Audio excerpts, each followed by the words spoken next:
Part A. Extract 1. Questions 1 to 12. You hear a GP talking to a patient called Mihira. You now have 30 seconds to look at the notes.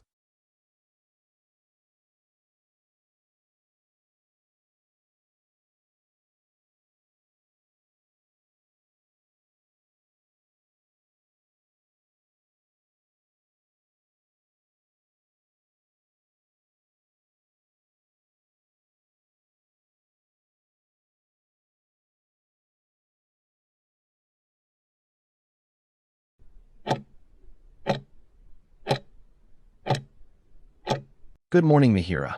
Please, have a seat. So what brings you in today? Good morning, doctor. Well, it's been a bit of a roller coaster lately, to be honest. It started subtly, maybe 6 or 7 months ago, with this persistent, almost gnawing epigastric discomfort.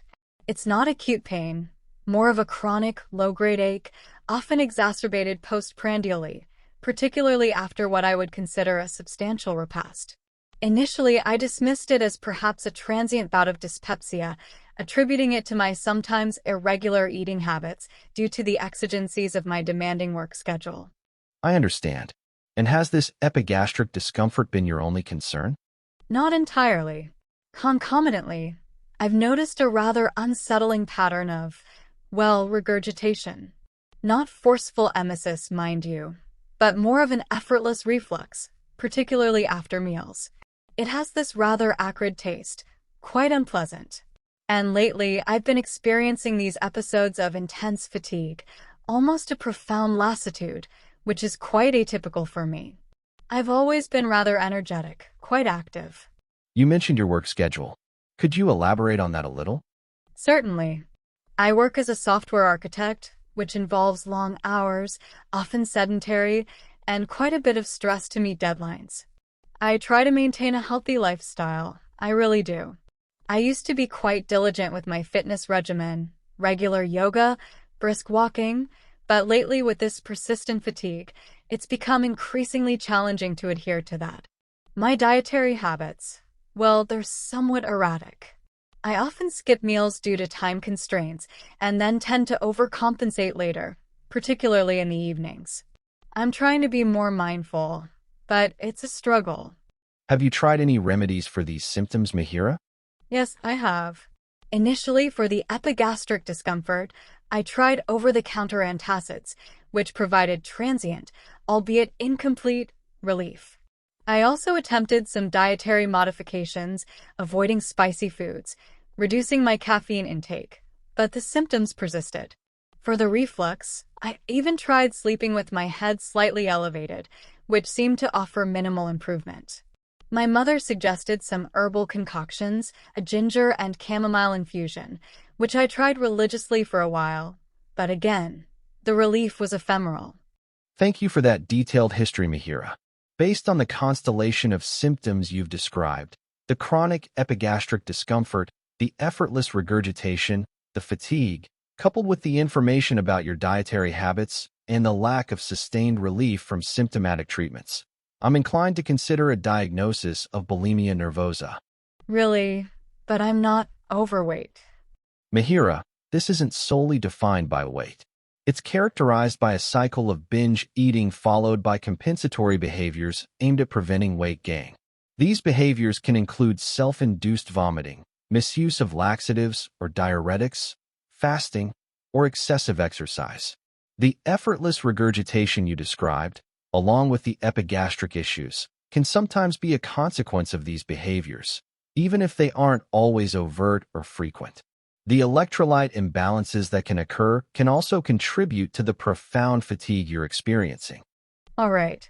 The cornerstone of treatment is a multidisciplinary approach. This typically involves nutritional counseling to help establish regular and balanced eating patterns, psychotherapy, particularly cognitive behavioral therapy or interpersonal therapy, to address the underlying psychological factors contributing to the eating disorder, and sometimes pharmacotherapy to manage any co-occurring conditions like anxiety or depression. So what's first, doctor? We'll start by referring you to a specialized eating disorder clinic. They have a team of experienced professionals, including dietitians and therapists, who can conduct a thorough assessment and develop an individualized treatment plan for you. You'll also work closely with a dietitian to normalize your eating habits and address any nutritional deficiencies. We may also need to run some blood tests to check your electrolyte levels and overall health. All right, I got it. I'd like to schedule a follow-up appointment with you in 4 weeks. If you notice any deterioration in your symptoms, or if you have any concerns before then, please don't hesitate to contact the clinic or my office. It's important that we monitor your progress closely and adjust the treatment plan as needed. How does that sound to you, Mihira? It sounds like a plan. Thank you, doctor. It's a lot to take in. It's a significant step, Mihira, and you're not alone in this. We're here to support you. Extract 2. Questions 13 to 24. You hear a dermatologist talking to a patient called Mihira. You now have 30 seconds to look at the notes.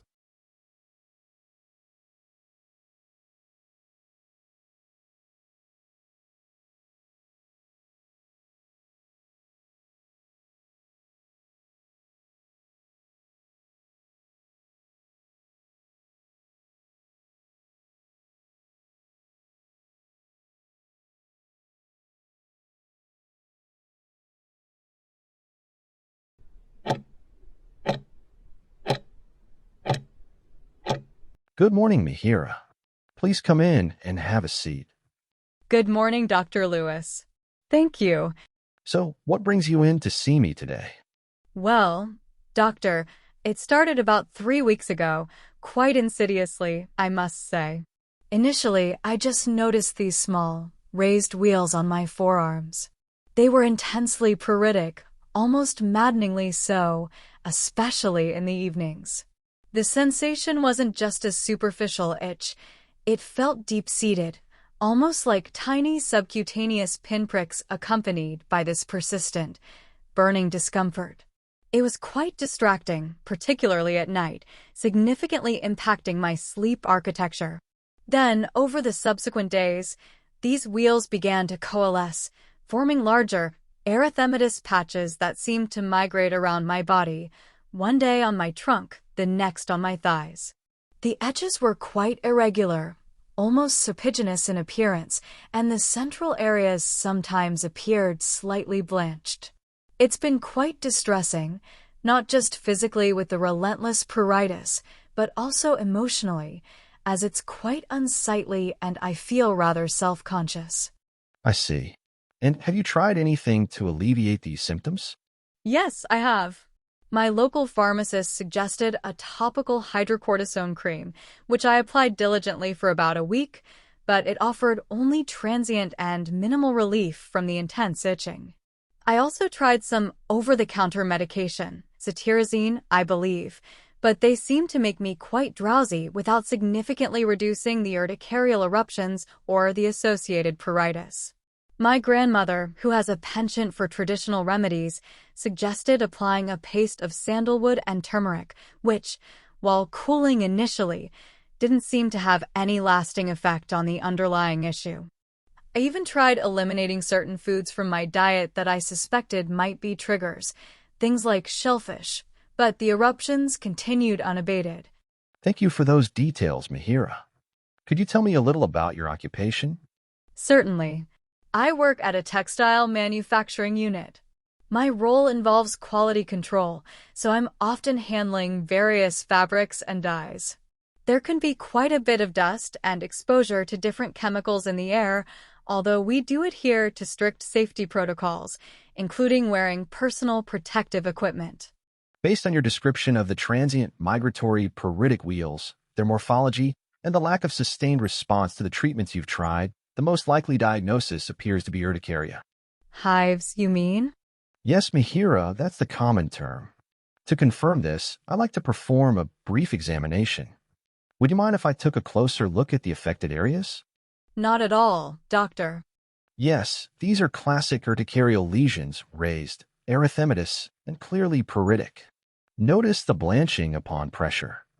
There are no signs of angioedema, which is good. So, for the treatment of your urticaria, The primary approach involves the use of second-generation, non-sedating antihistamines. I'm going to prescribe you fexofenadine. It's generally well-tolerated and less likely to cause drowsiness compared to the cetirizine you tried.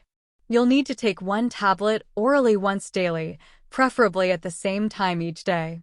It's important to continue this medication consistently, even if your symptoms improve, for the duration I recommend, which is typically a few weeks initially. We'll need to see how you respond. All right, doctor. It's also crucial to try and identify any potential triggers, although in many cases, the exact cause remains elusive. Given your occupation, it's possible that some component in the manufacturing environment could be exacerbating your condition. Continue to use mild, non-irritating soaps and avoid scratching the affected areas as much as possible to prevent secondary skin infections. While fexofenadine is generally safe, some individuals may experience mild side effects like headache or nausea, although these are uncommon. If you experience any severe reactions, such as difficulty breathing or swelling of the face or throat, you must seek immediate medical attention. We'll schedule a follow-up appointment in 2 weeks to assess your progress and adjust the treatment if necessary. How does that sound, Mihira? That sounds comprehensive, doctor. Thank you. Part B. In this part of the test, you'll hear 6 different extracts. You'll have time to read each question before you listen.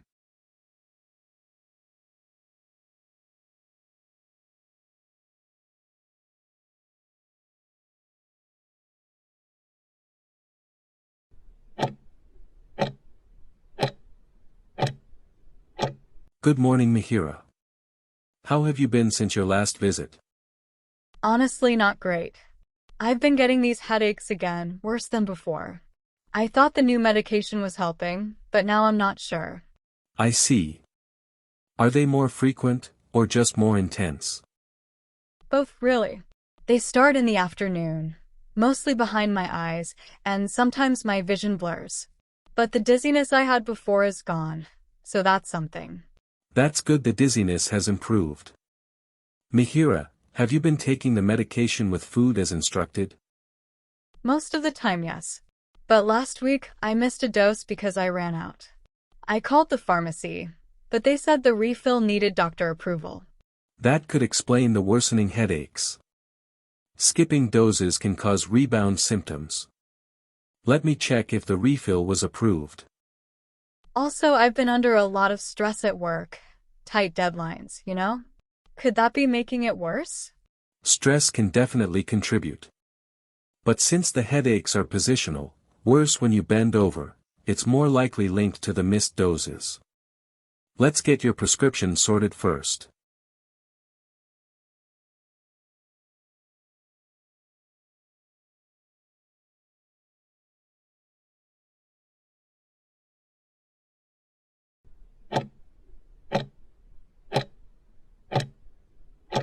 Good morning, Mihira. Just a quick handover for Mrs. Eleanor Vance in bed 4. She presented yesterday with what initially seemed like a straightforward case of contact dermatitis on her hands, quite inflamed with some weeping. However, overnight, she developed a rather extensive, pruritic rash spreading across her trunk and upper limbs.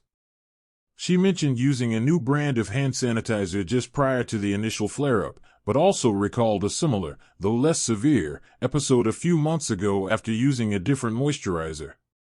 She denies any new food intake or recent travel. Her temperature is stable, and her vitals are within normal limits. We've applied some emollient and a mild topical corticosteroid cream to the affected areas for now. Keep a close eye on the extent and severity of the rash, and particularly note any signs of systemic involvement, like breathlessness or facial swelling, although that seems unlikely at this stage. Right, Mrs. Vance in bed 4. So, the initial hand issue might be separate from this more widespread rash then? It sounds like we need to be alert to potential allergic reactions rather than just a localized irritant. Precisely. The temporal relationship with the hand sanitizer is suggestive, but the subsequent widespread eruption and the previous similar incident point towards a possible underlying sensitivity to a common excipient in skincare products. Mihira, for now, continue with the current topical treatment and ensure she's comfortable. Let me know immediately if there are any significant changes or if the itching becomes unmanageable despite the emollient.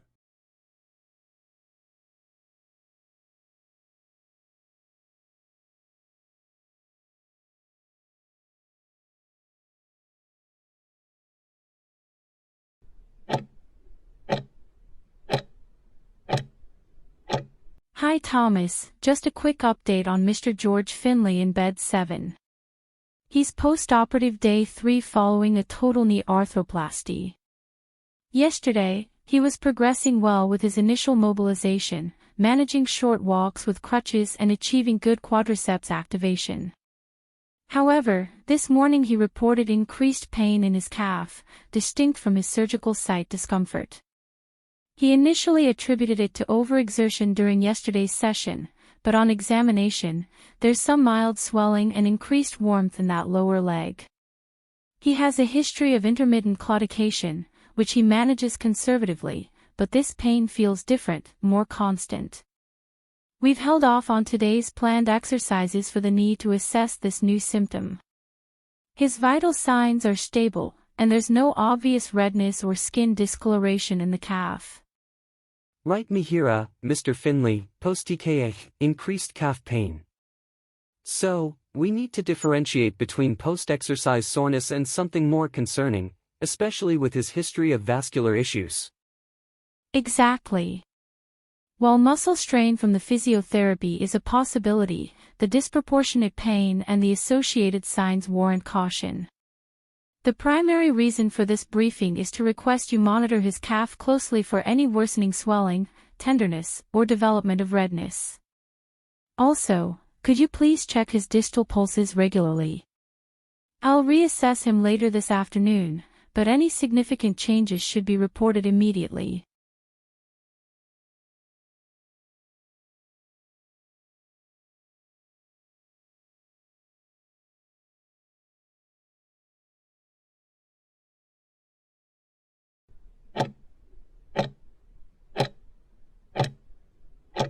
Hi James, I wanted to give you a brief update on Sarah Jenkins, your patient who I've been seeing for the past 6 weeks. Initially, her presentation seemed to align with moderate anxiety, primarily focused on work-related performance and some social apprehension. We've been working on cognitive restructuring techniques, and she's reported some improvement in managing those specific anxieties. However, in the last couple of sessions, she started to express more pervasive feelings of low mood, reporting a lack of interest in activities she usually enjoys and significant fatigue. She's also mentioned some disrupted sleep patterns, which she initially attributed to her anxiety, but now seems more persistent even on days she feels less anxious. While the initial anxiety symptoms haven't entirely resolved, this emerging low mood is becoming increasingly prominent in our discussions. Thanks for the update, Mihira.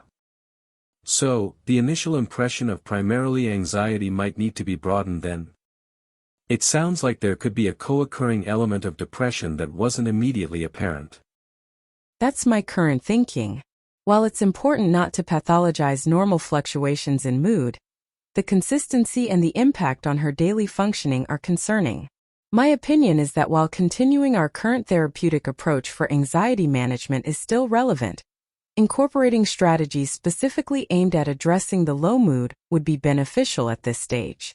Perhaps exploring behavioral activation techniques and continuing to monitor her sleep patterns more closely would be prudent.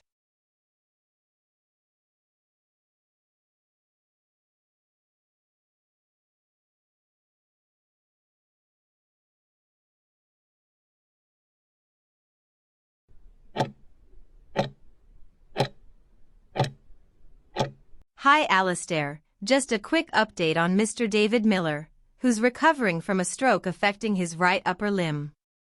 Initially, our focus was on gross motor skills and basic ADLs, and he's made good progress with dressing and feeding using adaptive equipment.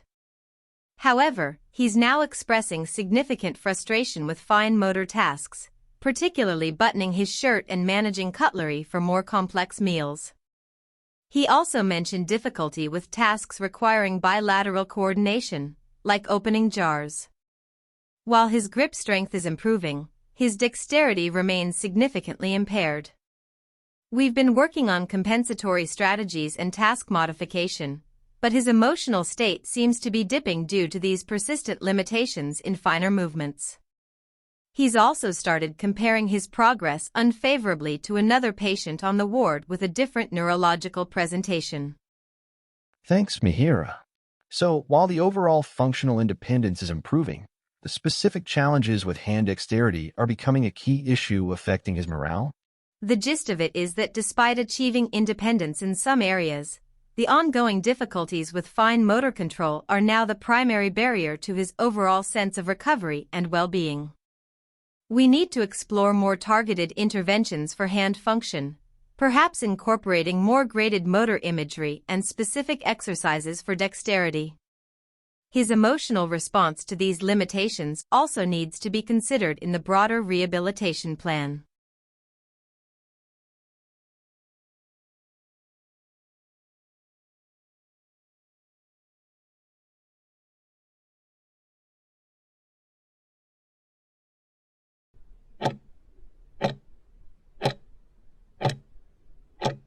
Hello, Samuel. Thanks for coming in today.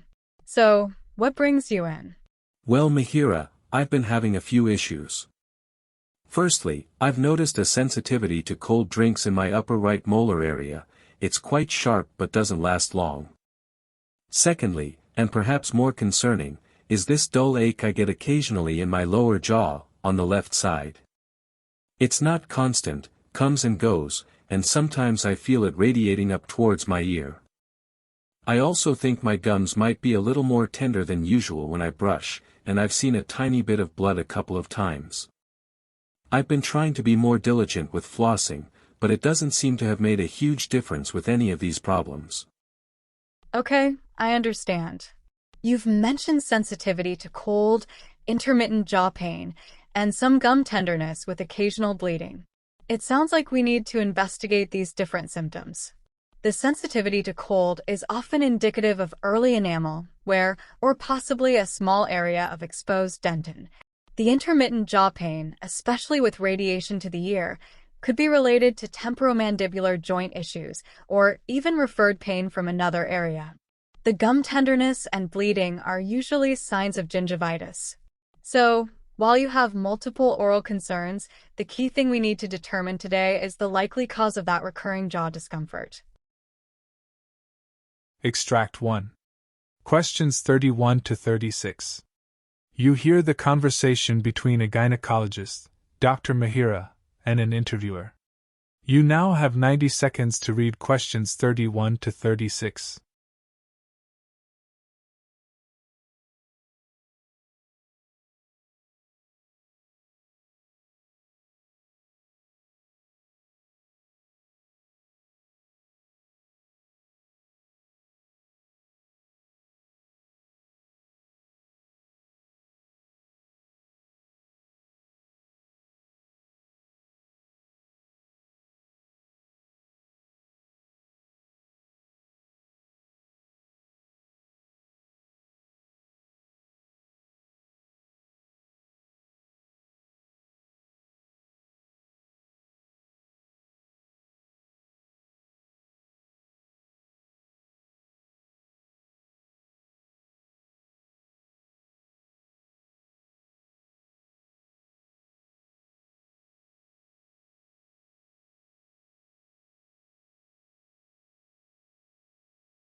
Good morning, Dr. Mihira.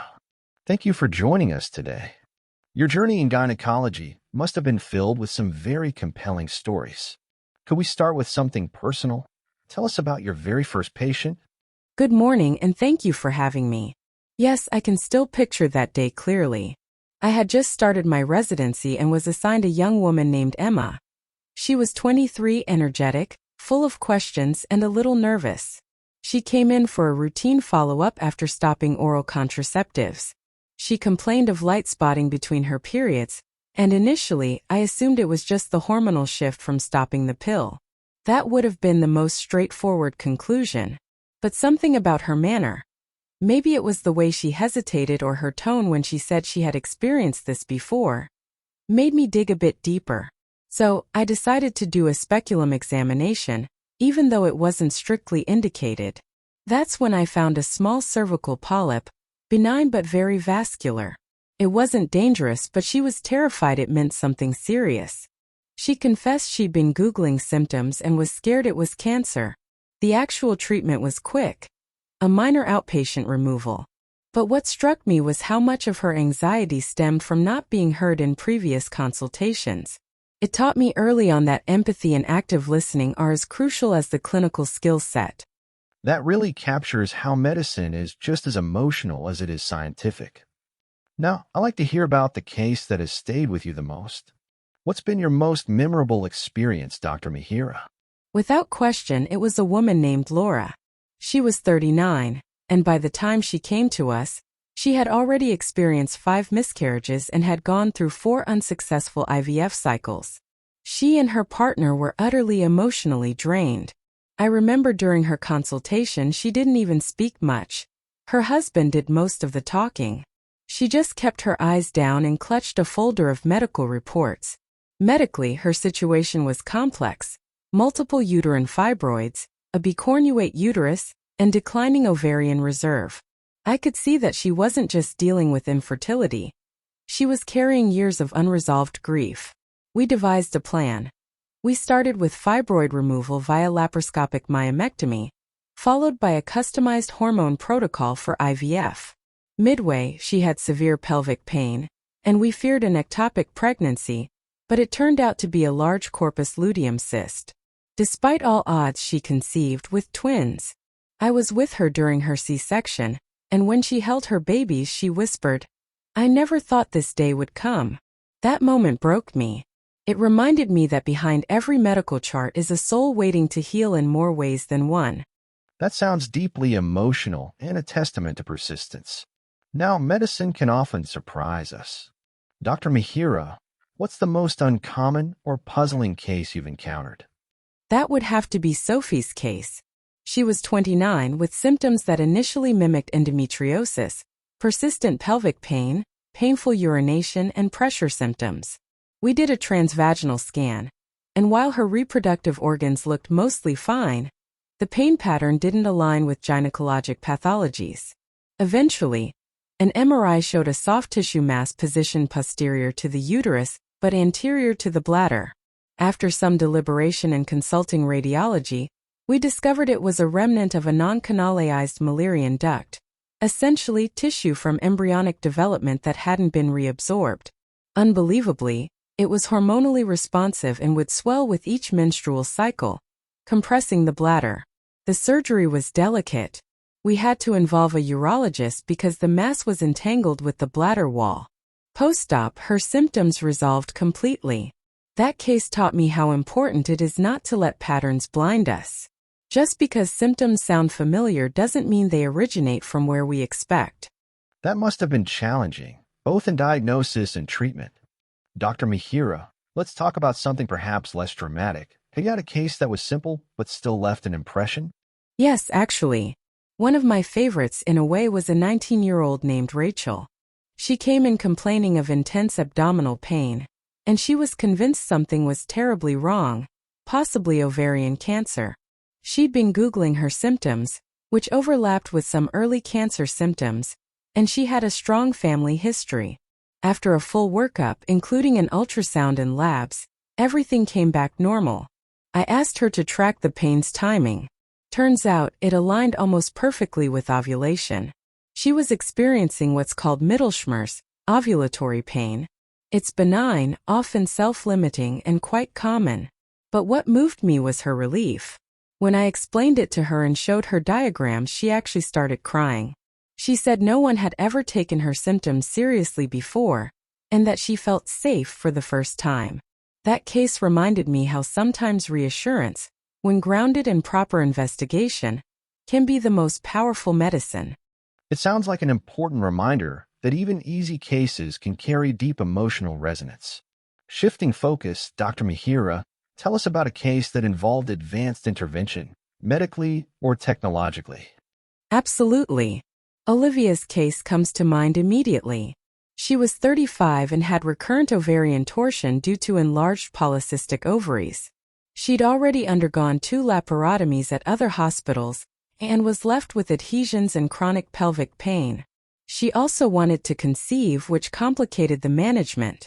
We decided to go with robotic-assisted laparoscopic surgery, specifically using the Da Vinci system. It allowed us greater precision while minimizing trauma to surrounding tissues. We performed ovarian drilling, lysed adhesions, and fixed the ovary to the lateral pelvic wall to prevent further torsion. But what made this case advance wasn't just the robot. It was the multidisciplinary integration. We worked with endocrinologists, a fertility counselor, and a nutritionist to overhaul her care. She made lifestyle changes, improved her insulin sensitivity, and 6 months later, conceived naturally. To me, that was a case where technology met holistic care, and it worked. That's extraordinary. Truly a team success, Dr. Mihira. Finally, I have to ask, what's the most severe, possibly life-threatening case you've dealt with? That one is etched into my memory. A woman named Hannah was rushed and unconscious. Her partner found her collapsed in the bathroom. She was pale, hypotensive, and her abdomen was rigid. We diagnosed a ruptured ectopic pregnancy in the right fallopian tube. The bleeding was massive, nearly 2 liters into the peritoneal cavity. We took her straight to the OR. But there was a complication. She was Rh negative, and the blood bank was struggling to find enough matched units in time. We started with O negative emergency blood. Postoperatively, she developed coagulopathy, her clotting factors were unstable, and we had to give plasma and platelets. It was a long night, and for a while we weren't sure she'd make it. But she did. We had to counsel her later about fertility options and the importance of early diagnosis in future pregnancies. That case shook me not because of the rarity, but because it reminded me how fast things can spiral in obstetrics. Seconds matter. That is the end of Extract 1. Now look at Extract 2. Extract 2. Questions 37 to 42. You hear a presentation by a nurse, Marcus Antonio, on the research of patient-centered care at Mihira Care. You now have 90 seconds to read questions.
Good morning, everyone. My name is Marcus Antonio, and I am a registered nurse at Mihira Healthcare Institute. Today, I have the privilege of presenting our recent research findings on the implementation and impact of patient-centered care within our institution, specifically focusing on the challenges we initially encountered and the progress we are making. This journey towards a truly patient-centered model at Mihira Care has been insightful, revealing both the complexities and the profound benefits of this approach. Our initial assessment at Mihira Care identified several key areas where our care delivery could be more aligned with patient needs and preferences. One significant problem was the fragmented nature of information sharing. Patients often reported feeling like different departments and healthcare professionals within Mihira Care were not communicating effectively, leading to repetitive questioning, inconsistent advice, and a sense of being passed from one person to another without a cohesive understanding of their overall situation. Furthermore, we observed a tendency towards a more paternalistic model of care, where clinical decisions were primarily driven by the healthcare provider's expertise, with limited active involvement of patients in the decision-making process regarding their own health and treatment plans at Mihira Care.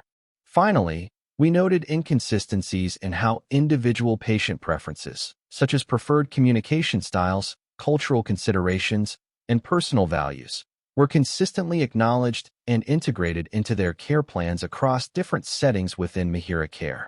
These identified problems had several notable consequences for our patients at Mihira Care. The lack of seamless information flow often resulted in increased patient anxiety and frustration.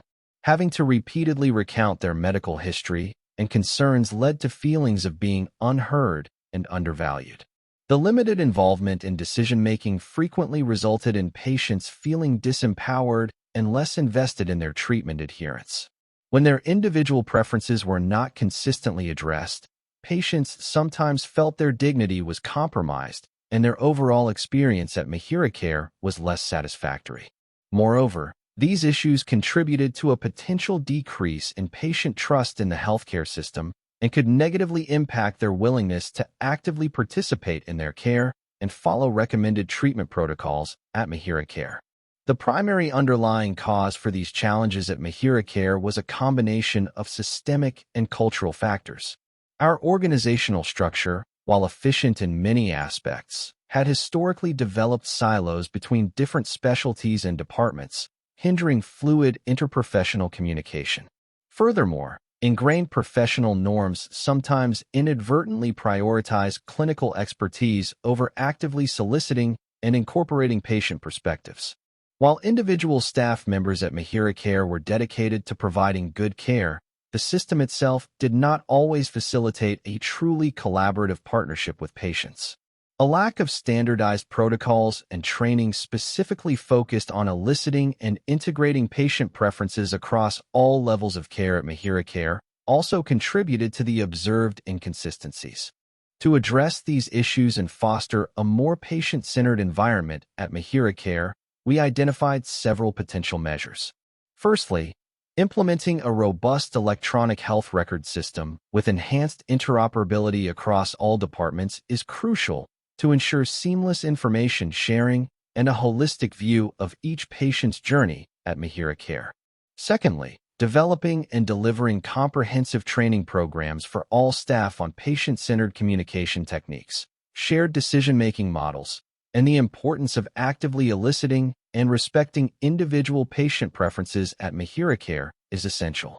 Thirdly, establishing patient advisory councils and incorporating regular patient feedback mechanisms can provide valuable insights into their experiences and help us continuously improve our services at Mihira Care.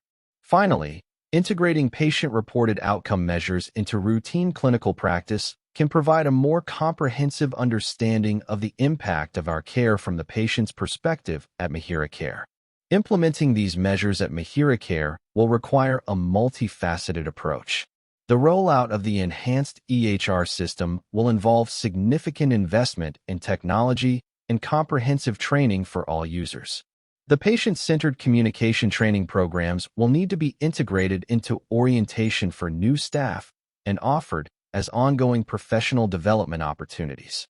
Establishing patient advisory councils will involve actively recruiting diverse patient representatives and creating a framework for their meaningful participation in organizational decision-making.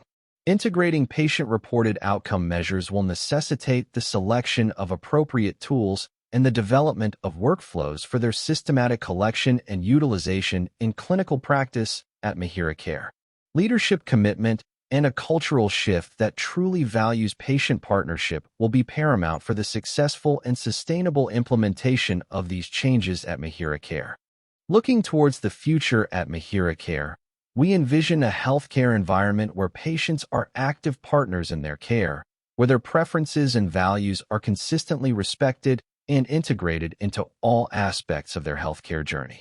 We anticipate that enhanced communication and shared decision-making will lead to increased patient satisfaction, improved treatment adherence, and ultimately better health outcomes.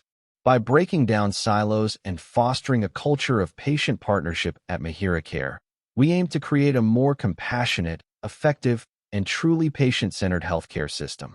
The ongoing collection and analysis of patient feedback and outcome data will be crucial in continuously guiding our efforts and ensuring that Mihira Care remains at the forefront of patient-centered care delivery. Now check the answers.